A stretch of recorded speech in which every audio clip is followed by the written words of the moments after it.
তাহলে আজকে আমরা লেসন 6 এর ও পার্টিকেল নিয়ে আলোচনা করব। ও পার্টিকেল ওটাকে বলা হচ্ছে অবজেক্ট পার্টিকেল। কি বলে? Object particle.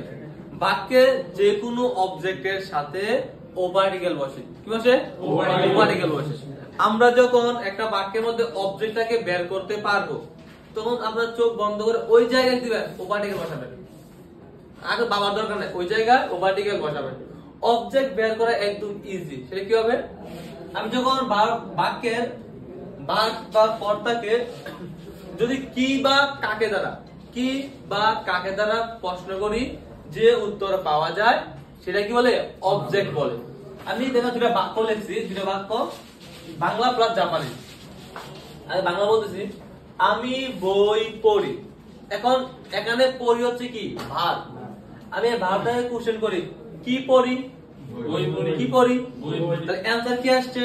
বই। তাহলে এইটা হচ্ছে মেইন অবজেক্ট। সেকেন্ড বাক্যে ওই ব্যক্তি কাঞ্জি লিখে, কাঞ্জি লিখবে, এটা হচ্ছে কি? ভার্ব। কি লিখবে? কাঞ্জি। কি লিখবে? কাঞ্জি লিখবে। অ্যানসার কি আসছে? কাঞ্জি। এই বাক্যের মধ্যে অবজেক্ট কোনটা? কাঞ্জি। তাহলে আমরা বুঝি অতাশি ওয়া হন অ ইয়োমিমাস, আমি বই পড়ি।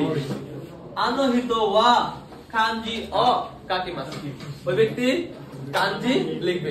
তাহলে মিনাসান আমরা যে কোনো বাক্যের মধ্যে যদি অবজেক্ট থাকে আমরা ওই বাক্যের মধ্যে কি বসাবো? অবজেক্ট সাথে ও পার্টিকেল বসাবো। মনে থাকবে? যে বাক্যের মধ্যে অবজেক্ট থাকবে ওটা কি? ও পার্টিকেল।